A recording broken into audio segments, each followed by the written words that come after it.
आवाज आ रही है सभी को प्रॉपर? Yes sir.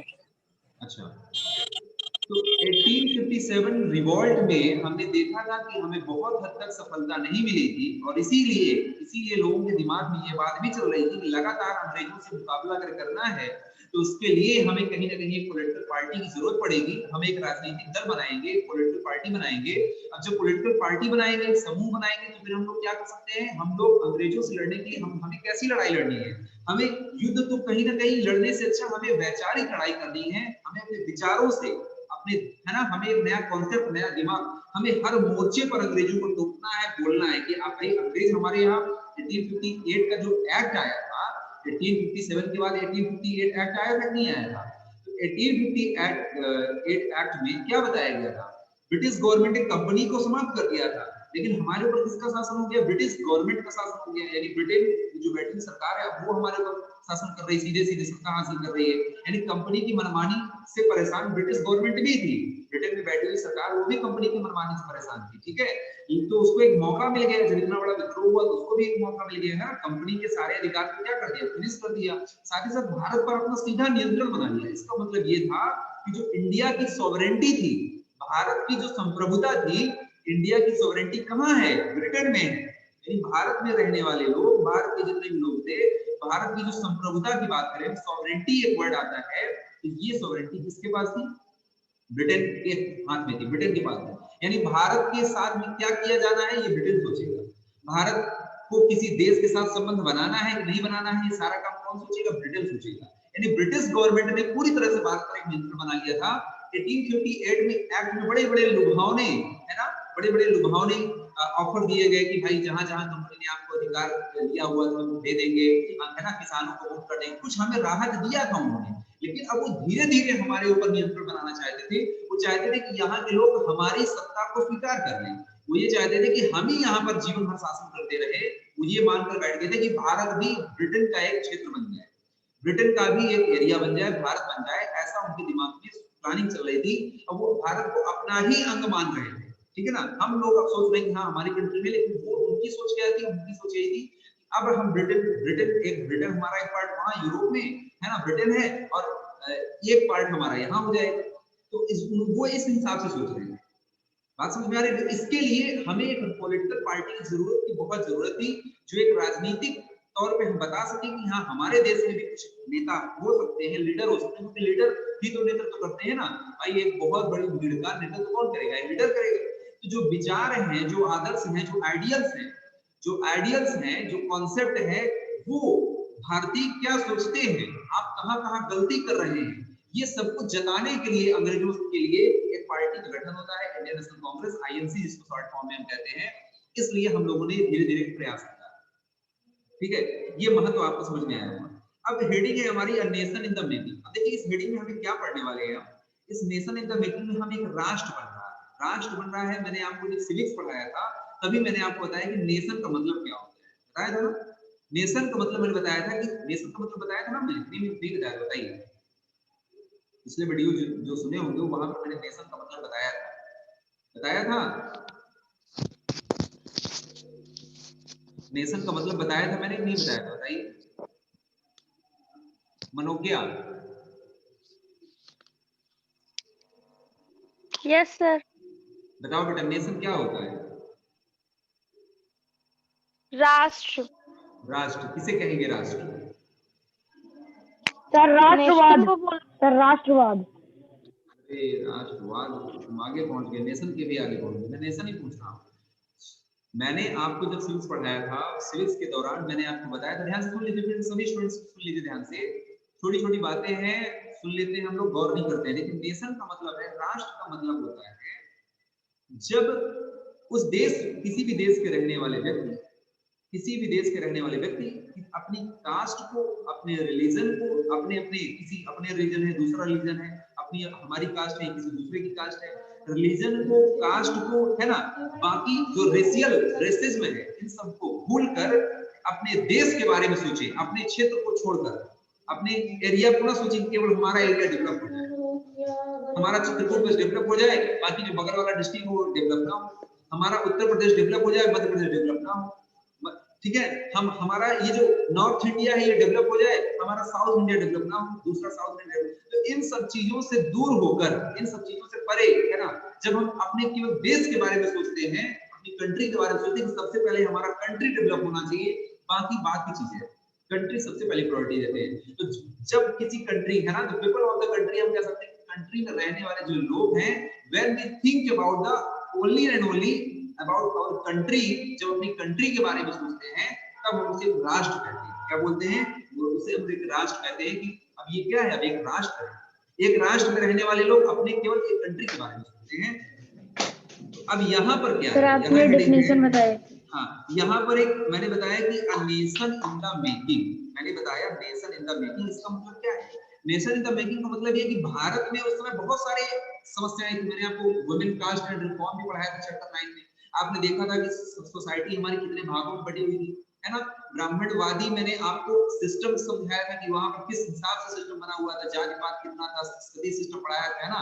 कितना सारा सोसाइटी कितने पार्ट्स में डिवाइड थे, बहुत सारे लोग, विमेंस के साथ किस तरह से व्यवहार होता था, तो विमेंस और मेल के बीच में कितना बड़ा गैप हो गया था, आप देख सकते हैं।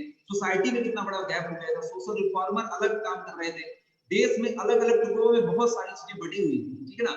कहीं किसी स्टेट में कुछ और चल रहा है, कोई और मूवमेंट चल रहा है, कहीं कुछ और चल रहा है। तो कुल मिला के अब सारे लोग अब धीरे धीरे क्या हो रहे हैं, यूनाइट हो रहे हैं धीरे धीरे। एक नेशन, एक राष्ट्र के बारे में अब यहाँ पर सोचेंगे कि भाई अंग्रेजों से मुकाबला करना है, अगर हमें ब्रिटिश से, है ना, ब्रिटिशर से अगर मुकाबला करना है, तो हमें कहीं ना कहीं क्या होना पड़ेगा, यूनाइट होना पड़ेगा, हमें एक होना पड़ेगा। और जब तक हम एक नहीं होंगे तो इसका सामना नहीं कर सकते, क्योंकि 1857 रिवॉल्ट की जो विफलता है, जो असफलता है, अगर हम बात करें उसकी कि हम लोग क्यों सक्सेस नहीं हुआ, उसके पीछे यूनिटी का भी बहुत बड़ा हाथ है। यानी नॉर्थ इंडिया के लोगों, नॉर्थ इंडिया में भी बहुत सारे स्टेट ने तो साथ दिया, लेकिन नॉर्थ इंडिया के भी बहुत सारे स्टेट में साथ नहीं दे पाए, चाह कर भी साथ नहीं दे पाए। क्यों? क्योंकि बहुत लोग पता ही नहीं था कि क्या हो रहा है देश में। मीडिया संसाधन की कमी, है ना, वाहन की कमी, हथियारों की कमी, बहुत सारी चीज थी। और एक साथ धावा नहीं बोला हम लोगों ने, एक साथ अंग्रेजों पर धावा भी नहीं बोला, ये भी बहुत बड़ा कारण है। इसलिए अब हमें धीरे धीरे क्या करना है, अंग्रेजों को अगर तोड़ना है तो अपनी पॉलिटिकल पार्टी बनानी पड़ेगी। और पॉलिटिकल पार्टी जो कांग्रेस बन गई थी, इसको समझ में आ गया था कि हमें अपने देश को क्या करना पड़ेगा, पहले यूनाइट करना पड़ेगा, यूनिटी लाना पड़ेगा, बिना यूनिटी के कुछ नहीं होगा। दिमाग में रखिएगा यूनिटी, ठीक है। यही चीज में बताया गया कि द फर्स्ट 20 इयर्स, पहले 20 इयर्स में, यानी 1885 में आपका कांग्रेस बन जाता है, और 1885 से लेकर किधर 1905 तक, यानी स्टार्टिंग के जो 20 इयर्स रहे was moderates। कांग्रेस क्या थी? मॉडरेट्स थी। अभी दिमाग में बात आती है मॉडरेट्स क्या होता है। मॉडरेट्स का मतलब होता है नरम विचारधारा। नरम विचारधारा नहीं, बड़े साधारण तरीके से, सम्मानजनक तरीके से, साधारण तरीके से अपनी बात को रखना, किसी के सामने कहना, उग्र रूप नहीं बनाना, गुस्से में नहीं करना, अटैक नहीं करना, ऐसे नहीं करना, धीरे धीरे अपनी बात को कहना, दूसरे को भी सम्मान देना और अपनी बात को भी कह लेना। ये विचारधारा जो होती है, ये जो कॉन्सेप्ट होता है, इस आइडियल्स को हम लोग बोलते हैं, क्या इस आइडियल्स को हम लोग मॉडरेट्स बोलते हैं। तो पहली जो कांग्रेस की सोच थी वो मॉडरेट्स थी, ध्यान दीजिएगा। 20 years moderates in its objective, objective मतलब जो इनका उद्देश्य था वो moderates था, and for Indians in the government and administration, चाहे वो गवर्नमेंट में हो चाहे उनका शासन में, गवर्नमेंट में administration, it wanted the legislative council. ध्यान दीजिए, अंडरलाइन करिएगा, यहाँ पर अंडरलाइन करिएगा, मॉडरेट्स में अंडरलाइन करिएगा, it wanted the legislative council में अंडरलाइन करिएगा। लेजिस्लेटिव काउंसिल, काउंसिल का मतलब क्या है? कांग्रेस चाहती थी, कांग्रेस ने अपनी पार्टी को बना ली देश, लेकिन क्या उस समय जो ब्रिटिश गवर्नमेंट थी, क्या उस गवर्नमेंट में कांग्रेस की कोई हिस्सेदारी थी? नहीं, देश के शासन में कांग्रेस की कोई हिस्सेदारी नहीं थी, तो आपस में लोग पार्टी बनाए। तो अब कांग्रेस चाहेगी क्या? अब कांग्रेस यही चाहेगी ना, ये जो शासन ब्रिटिश चला रही है, इसमें हमारी भी भागीदारी हो। क्या हो? हमारी भी भागीदारी हो, पार्टिसिपेट हम भी बने। इसका मतलब ये है कि it wanted the legislative council. Underline करिएगा, कांग्रेस पूछा सकता है कांग्रेस की डिमांड क्या थी शुरुआत में। तो शुरुआत का 1885 से जब कांग्रेस बनी, तो इस मॉडरेट पार्टी थी जाती है। इस समय कांग्रेस को हम लोग क्या बोलेंगे? Moderate party. और ये मॉडरेट पार्टी क्या कही जाए, क्या डिमांड कर रही है? कर रही है कि लेजिस्लेटिव काउंसिल। लेजिस्लेटिव काउंसिल मतलब आप समझते हैं, विधान परिषद में हमें क्या मिलना चाहिए? हमें प्रतिनिधित्व करने का मौका मिलना चाहिए, हमारे भी पार्टी के रिप्रेजेंटेटिव यहाँ पर हो, ठीक है। ये ऐसा चाहते हैं, to be made more representative given more power, हमें भी पावर मिलनी चाहिए। इंट्रोड्यूस द प्रोविंसेस, कहा कि जितने भी प्रांत हैं इसमें हमें भी इंट्रोड्यूस कराया जाए, यानी जब हम चुनाव लड़ेंगे तो हमें भी चुनाव लड़ाया जाए, हम भी पार्टिसिपेट करना चाहेंगे। वेन नन एग्जिस्ट, क्योंकि हमारा अस्तित्व यहाँ पर कहीं दिखाई नहीं देता है, इन सभी जगह पे हमारा अस्तित्व कहीं दिखाई नहीं दे रहा है। कांग्रेस के सामने उन्होंने अंग्रेजों के सामने, ब्रिटिश के सामने उन्होंने रख दिया कि हम भी एक पार्टी के रूप में आ चुके हैं और हम भी चाहते हैं कि हमारा भी प्रतिनिधित्व, हमारे रिप्रेजेंटेटिव गवर्नमेंट में आ जाए। धीरे धीरे सत्ता हासिल करने का प्रयास कर रहे हैं, पहला उनका प्रयास था। धीरे धीरे चाहते हैं पहले कुछ लोग तो घुसे, है ना, कुछ लोग तो पार्टी के अंदर जाएं, यानी गवर्नमेंट के अंदर गवर्नमेंट का हिस्सा बने, क्योंकि गवर्नमेंट के हिस्से में भी कांग्रेस नहीं है। कांग्रेस चाहती है, गवर्नमेंट कौन था, ब्रिटिश गवर्नमेंट है, तो ब्रिटिश गवर्नमेंट में थोड़ी बहुत हिस्सेदारी हमारी भी, ऐसा थोड़ा प्रयास है। पहली बात याद रखिएगा। तो ग्रेटर वॉइस क्या होता है, for Indian government administration, underline करिएगा यहाँ पर। अच्छा, यहाँ से अंडरलाइन कर लीजिए, greater voice for Indians in the government, यहाँ से अंडरलाइन कर लीजिए। This is the first number हो जाएगा आपका, ग्रेटर वॉइस द इंडियन, क्योंकि कांग्रेस की पहली डिमांड क्या थी कि भारतीयों के लिए क्या हो, सरकार में और प्रशासन में भी क्या मिले, जगह मिले। दूसरा क्या था, सेकंड नंबर नोट करेंगे, it wanted the legislative council to be made more representative, यानी लेजिस्लेटिव काउंसिल में हमारे मेंबर भी आए, ठीक है। थर्ड नंबर आप नोट करेंगे, they demanded that Indians be placed in a high position in the government. अब देखिए धीरे धीरे कहते हैं ना, बैठने की जगह अगर आप देखें तो सुना होगा आपने, पूरा लेटने की जगह मानने लगता है ना, तो कांग्रेस भी वही वाली स्ट्रेटजी अपना रही है। कांग्रेस कह रही है कि पहले शासन में हमें थोड़ा बहुत जगह दीजिए, इसके बाद कह रही जो लेजिस्लेटिव काउंसिल है, यानी उन्हीं की मेंबर बैठते थे, तो कह रही कि लेजिस्लेटिव काउंसिल में भी हमारे रिप्रेजेंटेटिव हो जाए। अब देखिए लास्ट में क्या कह रही है, कह रही Indians be placed in a high position in the government. अब गवर्नमेंट में केवल हम लोग छोटे ही पद पर ना काम करते हैं, क्योंकि भारतीयों को सबसे छोटे-छोटे पदों पर काम कराया जाता था, अगर कहीं लगे भी होते थे ना तो बहुत ही छोटे हाई पोजीशन पर केवल अंग्रेज बैठते थे, बड़ी-बड़ी पोस्टों पर। तो हाई पोजीशन में भी क्या हो, हमारी जरूरत वहां होनी चाहिए, वहां पर हमें बैठाया जाना चाहिए। ऐसा ये तीन डिमांड किया, और इसी हाई पोजीशन के अंतर्गत आगे सबसे महत्वपूर्ण बात दी गई है, फॉर दिस पर्पस, और इस पर्पस को पूरा करने के लिए इट कॉल्ड फॉर, उन्होंने कॉल क्या किया, सिविल सर्विस एग्जामिनेशन। अंडरलाइन करेंगे, सिविल सर्विस एग्जामिनेशन। पूछा जा सकता है कि सिविल सर्विस एग्जामिनेशन ये किसकी डिमांड थी, कांग्रेस की डिमांड थी, है ना। सिविल सर्विस एग्जामिनेशन कहाँ होते थे पहले, तो पहले लंदन में होते थे, आगे दिया गया है to be held in India. तो कह रहे थे कि जो सिविल सर्विस एग्जामिनेशन लंदन में होते हैं, तो लंदन में जो आप एग्जाम करा रहे हैं उसके बजाय भारत में भी कराएं। लंदन में कराएं, हमें कोई आपत्ति नहीं, या लंदन में कराएं या कहीं और कराएं, लेकिन भारत में भी कराएंगे ना भाई सिविल सर्विस एग्जामिनेशन। आप हमारे देश में रह रहे हैं तो हमारे, धीरे धीरे देखिए अंग्रेजों से मांग रहे हैं, डिमांड कर रहे हैं, प्रस्ताव कर रहे हैं। भले ही भीख जैसा लग रहा है कि भीख जैसा मांग रहे हैं, अभी लग रहा है कि हम भीख ही मांग रहे हैं, लेकिन भले ही ऐसा लग रहा है, लेकिन कुछ प्रयास तो कर रहे हैं, अंग्रेजों से कह तो रहे हैं, डायरेक्ट लड़ाई तो नहीं कर रहे। तुम जानते हैं डायरेक्ट लड़ेंगे तो जीत नहीं पाएंगे, इसलिए डिमांड कर रहे हैं, ठीक है। अभी डिमांड कर रहे हैं बड़े प्यार से, है ना, बहुत इत्मीनान से डिमांड कर रहे हैं। उद्देश्य मैंने आपको बता ही दिया।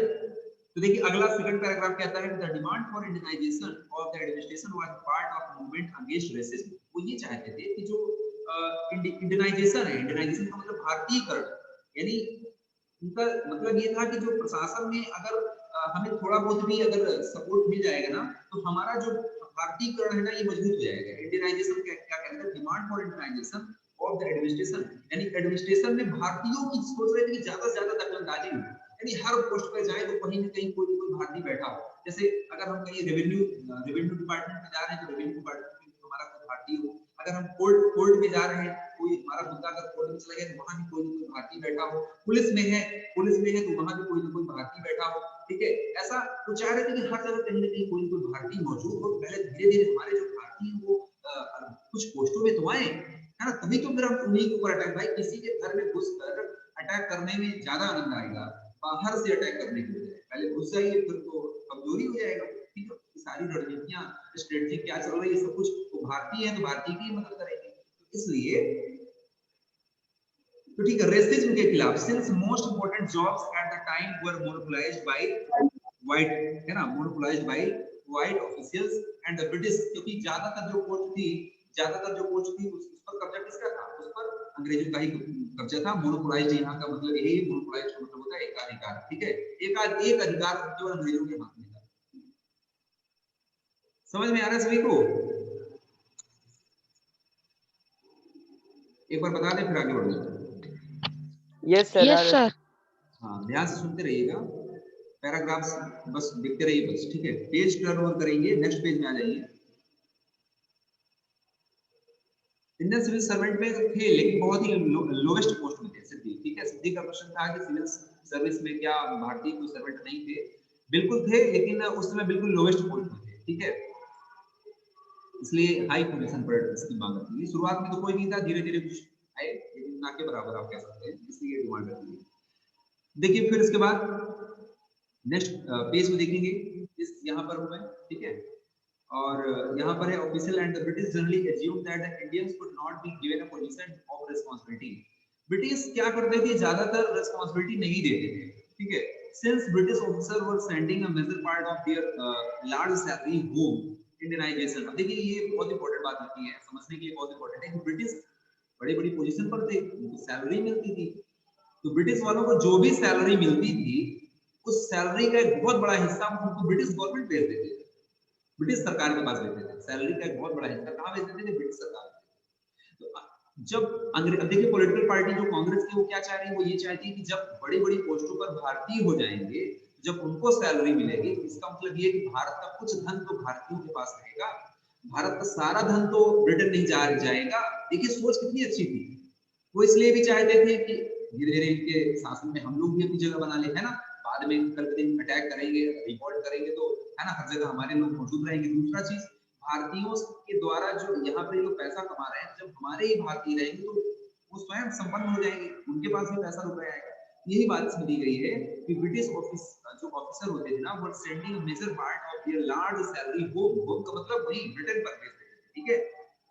इसीलिए इंडियनाइजेशन, फिर एक वर्ड दिया इंडियनाइजेशन, अंडरलाइन करेंगे। इंडियनाइजेशन का मतलब आप समझिए, जितना भी मैं बता रहा हूँ इंडियनाइजेशन का काम, इंडियनाइजेशन का प्रयास कर रहे थे, भारतीयकरण चाह रहे थे, यानी कि अंग्रेज जहां जहां पर है वहां भारतीय हो, जहां जहां अंग्रेज हो वहां वहां भारतीय हो जाए, भारतीयकरण चाह रहे थे, इंडियनाइजेशन चाह रहे थे। इट वाज होप्ड, इसलिए होता था कि would also reduce the drain of wealth to England, क्योंकि इंग्लैंड में क्या करे, जो वेल्थ जा रहा है, जो इंग्लैंड में, है ना, ऐसा लग रहा है कि पैसे की जो धारा है वो पूरी इंग्लैंड में बह रही है, वो कुछ हद तक रुकेगी, ठीक है, कम हो जाएगी।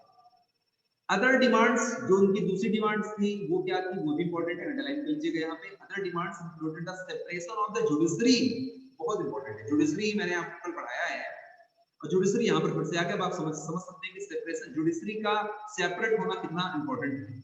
अब आप कल समझ में आ गया होगा चैप्टर में कि लेजिस्लेटिव और एग्जीक्यूटिव, यानी लेजिस्लेचर यानी संसद कहने, पार्लियामेंट कहने, या एग्जीक्यूटिव यानी सरकार, जो मंत्रिमंडल है, उससे न्यायपालिका यानी जुडिशरी को अलग होना चाहिए कि नहीं चाहिए, बिल्कुल होना चाहिए, क्योंकि अगर ये लोग न्यायपालिका में रहेंगे, न्यायपालिका को प्रभावित करेंगे, जुडिशरी को प्रभावित करेंगे, जुडिशरी मतलब न्यायपालिका, जहां पर कोर्ट, तो कह रहे थे कि कोर्ट सिस्टम को इससे अलग होना चाहिए, ये इनकी दूसरी डिमांड थी कांग्रेस की। अब देखिए कांग्रेस ने क्या क्या डिमांड उठाई, अब लगातार आप लोग अपनी कॉपी में पॉइंट बनाइएगा, जो आपको समझ में आए अपनी लैंग्वेज में लिखिए, तो बुक में तो लिखा है, अपनी लैंग्वेज में लिखिए कि क्या क्या डिमांड किया था उस समय कांग्रेस ने। इंटरेस्टेड क्वेश्चन है कि नहीं, इंटरेस्टेड क्वेश्चन है, ठीक है, क्या क्या डिमांड किया था उन लोगों ने। Judiciary from the executive, executive से चाहते थे द रिपेल, अब देखिए यहाँ पर रिपेल का मतलब क्या दिया, बगल में साइड में दिया गया है, वो पढ़ लीजिएगा। The repel of the arms act and the freedom of the speech and expression. Repel का मतलब ये है कि जो इन्होंने आर्म्स एक्ट लगाया था ना, इसको पूरी तरह से क्या कर दें, फिनिश कर दें, and the freedom of speech, और स्पीच की फ्रीडम, और हमें भी स्वतंत्रता मिले, हमें भी बोलने की, विचार रखने की, व्यक्त करने की हमें स्वतंत्रता मिले, ये अगली डिमांड है, ठीक है।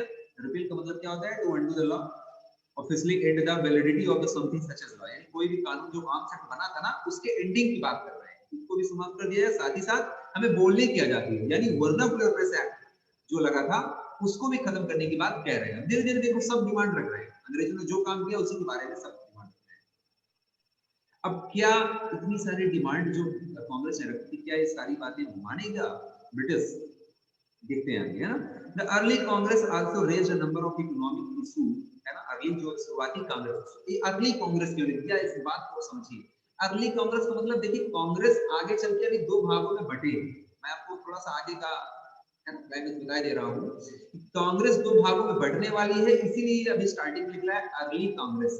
अर्ली कांग्रेस का मतलब क्या है, जो कांग्रेस शुरू में बनी और जिस कांग्रेस ने ये सारे डिमांड रखी, वो कांग्रेस जो मॉडरेट वो कांग्रेस जो मॉडरेट है, जो बड़े आराम से प्यार से है ना सम्मान के साथ व्यवहार कर रही है अंग्रेजों से, उसी को मॉडरेट कांग्रेस कह रहे हैं, हम मॉडरेट पार्टी कह रहे हैं। यानी ये कांग्रेस की पार्टी कैसी है? Moderate party. यानी मैंने बताया 1885 से लेकर कहां तक 1905 तक के बीच जितना भी कांग्रेस के लोग रहे ये मॉडरेट पार्टी के लोग, ठीक है। अब आप समझ सकते हैं। तो देखिए early Congress also raised a number of economic issue, बहुत सारे इकोनॉमिक इशू को उन्होंने उठाया। Increase in the land revenue, है ना, इंक्रीज इन द लैंड। और देखिए इसमें आपने देखा होगा कि declare the British rule had led poverty and आपने देखा फैमिली। इन्होंने बताया कि ब्रिटिश शासन में क्या हो रहा है, गरीबी बढ़ रही है। ब्रिटिश शासन ये लोग तो अमीर हो रहे हैं भाई, ये लोग तो टैक्स के ऊपर टैक्स लगा रहे हैं, हाई टैक्स लगा रहे हैं, ये लोग तो अमीर हो रहे हैं, लेकिन अकाल पड़ गया है पूरे देश में। भारत में क्या हो रहा है? अकाल, फैमिन का मतलब ये अकाल की जैसी स्थिति बन गई है ना, डर स्टार्वेशन हो रहा है। Increase in the land revenue, किसकी वजह से? लैंड रेवेन्यू की वजह से। लैंड रेवेन्यू आपने बढ़ा दिया है और इसकी वजह से क्या हो गया? एंड इम्पॉवराइज्ड, इम्पॉवराइज्ड का मतलब ये हो गया कि आप लोगों ने भारत को क्या कर दिया? दरिद्र बना दिया है, शक्तिहीन कर दिया है, ठीक है। Peasants and zamindars, peasants and zamindars and export of veins to Europe, आप सब कुछ यूरोप में ही भेजे दे रहे हो, इसकी वजह से क्या हो रहा है? दरिद्रता फैल रही भारत में। हैड क्रिएटेड फूड शॉर्टेज, इसकी वजह से भारत में क्या हो गई? फूड शॉर्टेज हो गया है। तो देखिए ये सारे विरोध तो कर रहे हैं, इकोनॉमिक के लिए सारा विरोध तो कर ही रहे हैं। The Congress demanded the reduction of revenue, Congress ने कहा कि जो आप रेवेन्यू लगा रहे हो ना भाई, इसको आप कम करिए, ठीक है। Cut in military expenditure, cut in military expenditure मतलब ये कि जो आप आर्मी के लिए अपना पैसा इतना खर्चा कर रहे हैं, यानी आप अपनी सेनाओं की व्यवस्था बनाने में जितना पैसा खर्चा कर रहे हैं, आप मिलिट्री एक्सपेंडिचर का मतलब ये होगा कि आप अपनी सेना के लिए ज्यादा पैसा खर्चा कर रहे हैं। आपको ये चिंता नहीं है कि आप जिस देश में शासन कर रहे हैं वहां के लोगों के पास भोजन करने के लिए पैसे हैं भी कि नहीं, है ना, खाने के लिए कुछ है भी कि नहीं, है ना। आप केवल अपने स्वार्थ से मतलब है, ये सारी चीजें। Food shortage, Congress demanded the reduction of revenue cutting of military expenditure and the more funds for irrigation, और कहा कि इरिगेशन के लिए, सिंचाई के लिए भी आप ज्यादा से ज्यादा फंड की व्यवस्था करें। ये सारी डिमांड अभी कांग्रेस की चल रही है। कौन सी कांग्रेस डिमांड कर रही है? ये मॉडरेट कांग्रेस डिमांड कर रही है, ठीक है। शुरुआती जो 20 साल 20 इयर्स तक रही। इट पास मैनी रिजोल्यूशन, इन्होंने बहुत सारे क्या किए? प्रस्ताव दिए, बहुत सारे प्रस्ताव पास किए। ऑन सॉल्ट टैक्स, कहा कि जो नमक पर आप टैक्स लगा रहे हैं, सॉल्ट टैक्स लगा रहे हो, नमक पर क्या लगा रहे हो? टैक्स लगा रहे हो, है ना। भारत जबकि इंडिया जो है 3 साइड से ओशियन से घिरा हुआ है, नमक की कमी हो ही नहीं सकती, फिर भी आपने क्या लगा दिया? सॉल्ट टैक्स लगा दिया, जो कि बेसिक नीड्स है। सॉल्ट टैक्स क्या होता है? सॉल्ट क्या है? बेसिक नीड है ना, फूड का बेसिक नीड है, उस पर भी आपने टैक्स लगा दिया है। Treatment of Indian labourers abroad, आप यहाँ से, हमारे यहाँ से भारतीयों को उठाकर विदेशों में जाकर उनसे है ना मजदूरी करवा रहे हैं, ठीक है। And suffering of forest dwellers, और यहाँ आपकी वजह से जो फॉरेस्ट ड्वेलर्स हैं, जो जनजाति हैं, वो लोग भी क्या कर रहे हैं? सफर कर रहे हैं, प्रॉब्लम उनको भी हो रही है। Caused by any interfering forest administration, forest administration आप लाकर उनको परेशान कर रहे हैं। यानी चैप्टर 3 याद करिए, फॉरेस्ट चैप्टर 3 चैप्टर 4 में देखा आपने, देखा ना, जनजाति भी परेशान हो रहे थे। सारी बातें देखिए कंक्लूड हो रही है यहाँ पर, सारी बातें यहाँ पर कंक्लूड हो रही नहीं हो रही है ना। चैप्टर 5 में भी मैंने आपको पढ़ाया था कि किस तरह से 1857 का रिवॉल्ट किस तरह से फेल हुआ, ठीक ना। उसके बाद फिर इन लोगों ने धीरे-धीरे किस तरह से अपना किया, तो सारी चीजों को देखिए डिमांड करके अंग्रेजों के सामने प्रस्ताव रख रहे हैं। तो ऑल दिस को, ये सारी चीजें क्या शो करती हैं? That despite of being of body of educated elite, यानी एक पढ़े लिखे लोगों की एक बहुत बड़ा समुदाय होने के बावजूद भी the Congress did not talk only the behalf of professional rules, zamindars और इंडस्ट्रीज। कांग्रेस ने यहाँ पर सबकी बात किया, लेकिन कांग्रेस ने यहाँ पर जमींदार और इंडस्ट्रीज के बारे में आप कहें तो इनके बारे में एक पक्ष नहीं रखा, इनको भी टोकना चाहिए, इनको भी कहना चाहिए। जमींदार जो इंडस्ट्रीज हैं, ये भी जो हमारे देश के इंडस्ट्रीज में जमींदार हैं, ये भी कहीं ना कहीं अंग्रेजों से मिले हुए थे, ठीक है ना। कुछ लोगों को फायदा करवा रहे थे ना अंग्रेज, इसीलिए तो और समस्या थी, ठीक है। अब देखिएगा नेक्स्ट जो पैराग्राफ है, 3rd नंबर का पैराग्राफ इंपॉर्टेंट है यहाँ से। The moderate leaders wanted to develop a public awareness, moderate leader जो सोचते थे, वो क्या सोचते थे कि पब्लिक अवेयरनेस बढ़े, लोगों में जागरूकता बढ़े, लोग जाने कि अंग्रेज किस तरह से हमारा शोषण कर रहे हैं। समस्या उस समय ये भी थी कि लोगों को पता भी नहीं चल रहा था कि अंग्रेज हमारे साथ कर क्या, मीडिया थी नहीं, टेक्नोलॉजी थी नहीं कि कहीं पर कोई घटना घटे तो तुरंत है ना लोग फोटो खींच लेते हैं, वीडियो रिकॉर्डिंग कर लेते हैं, सोशल मीडिया पे डाल देते हैं, तो लोगों को पता चल जाता है कि हाँ भाई अच्छा वहां पर ऐसा हुआ। पहले तो ऐसा किसी देश के कोने में क्या हो रहा है किसी को कुछ पता है क्या? उत्तर प्रदेश में क्या हो रहा है, किसी उत्तर प्रदेश के किस डिस्ट्रिक्ट में क्या क्या हो रहा है, बड़े बड़े डिस्ट्रिक्ट को नहीं पता चलता है कि क्या हो रहा है, मीडिया का, मीडिया की वजह से, ठीक है ना।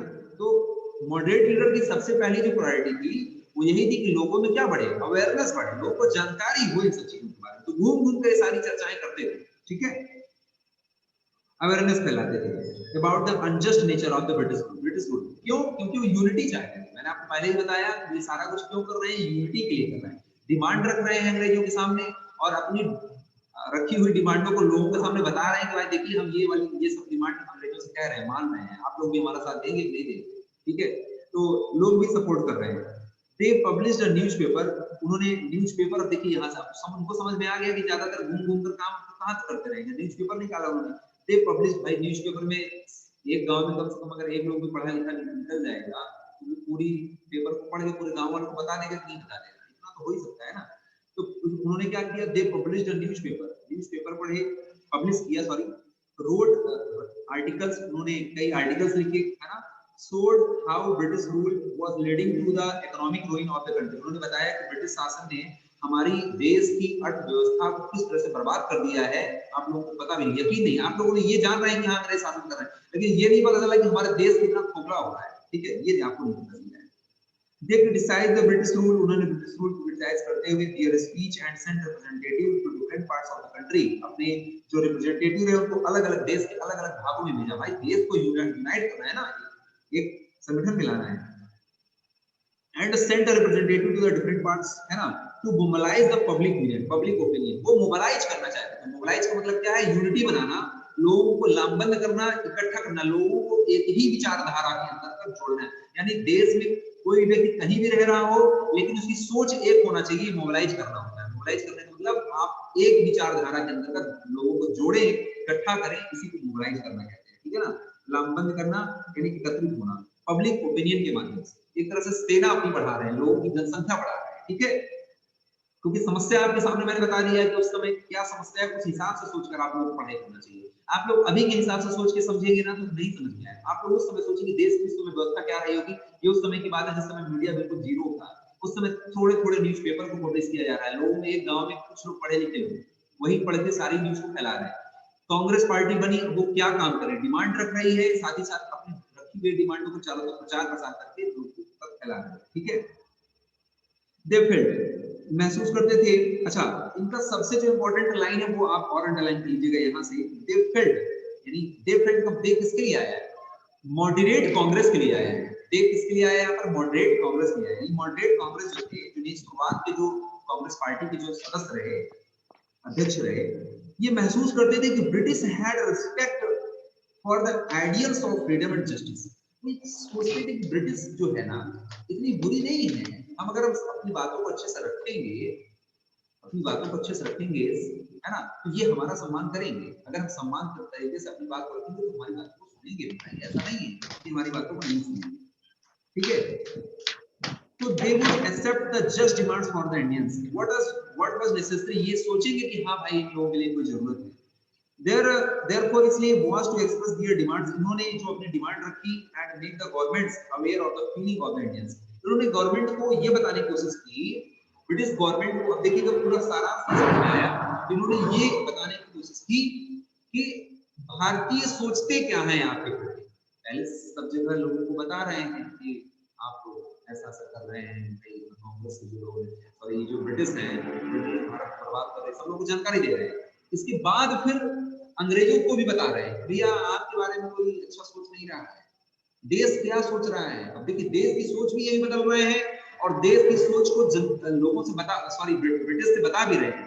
देश की सोच बदलने का भी काम पॉलिटिकल पार्टी कर रही है कांग्रेस, साथ ही साथ ब्रिटिश को ये भी बता रही है कि देश क्या सोच रहा है, देश आपके बारे में बहुत अच्छा नहीं सोच रहा है, आप हमारी भावनाओं को समझिए। और इनको विश्वास था कि ये लोग हमारी भावनाओं को समझ जाए।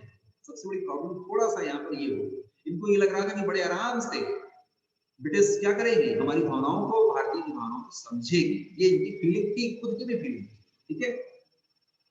लेकिन क्या ऐसा हुआ, ऐसा नहीं होता है। और इसलिए जब ऐसा नहीं होता है तो आप देखेंगे नेक्स्ट हेडिंग दी गई है, इसमें हेडिंग क्या है, टैग दिया है, इसको भी याद कर लीजिए, freedom is our birthright. Freedom is our birthright दिया गया है। फ्रीडम इज आवर बर्थराइट क्या है, ये फ्रीडम इज आवर बर्थराइट ये इसका नारा है, ये नारा है इसका, ये है बाल गंगाधर तिलक का।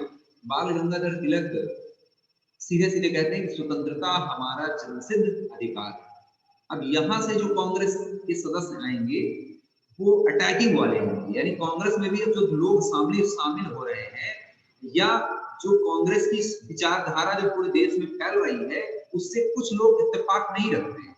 कांग्रेस की जो सोच है उससे कुछ लोग नाराज हो रहे हैं। कांग्रेस की जो सोच है ब्रिटिश से डिमांड करना कि भाई वो एक दिन ऐसा कर देंगे, ऐसा कर देंगे, हम उनके सामने बात रखेंगे तो मान जाएंगे, ऐसा नहीं है, मान जाएंगे, ऐसी बात को पसंद न करने वाले लोगों की भी संख्या बढ़ रही थी। कि कांग्रेस, कुछ लोग सोच रहे थे कि कांग्रेस सही कर रही है, कांग्रेस पार्टी सही कर रही है, लेकिन कुछ लोग सोच रहे थे कि कांग्रेस पार्टी सही नहीं कर रही, क्योंकि अंग्रेज ऐसे मानने वाले नहीं थे। उसी में सबसे पहले नाम आता है बाल गंगाधर तिलक का। नाम याद कर लीजिए, अभी आपको मिल भी जाएगा। बाल गंगाधर तिलक का, लाला लाजपत राय का और बिपिन चंद्र पाल का। ये तीन सदस्य सबसे महत्वपूर्ण एग्जाम में आगे चल के 8th बी और आगे चल के और भी बड़े बड़े एग्जाम जो देंगे तो वहां पर इन तीनों के नाम महत्वपूर्ण है कि ये तीन व्यक्ति ऐसे थे जो कांग्रेस की मॉडरेट पार्टी जो कांग्रेस की थी उससे इत्तेफाक नहीं रखते थे, उसके अपोजिट में खड़े। कौन कौन? बाल गंगाधर तिलक, ठीक है ना, लाला लाजपत राय और बिपिन चंद्र पाल। अब देखिए बाल गंगाधर तिलक, इससे सबसे पहले क्या नाम दिया गया? बाल। क्या नाम दिया गया? बाल, ठीक है। लाला लाजपत राय में लाल, ठीक है। बिपिन चंद्र पाल में पाल, तो इनको लाल बाल पाल के नाम से भी जाना जाता है, ठीक है। लाल बाल पाल, ठीक है। लाल बाल पाल कैसे विचारधारा थी? रेडिकल, ठीक है ना, रेडिकल उनका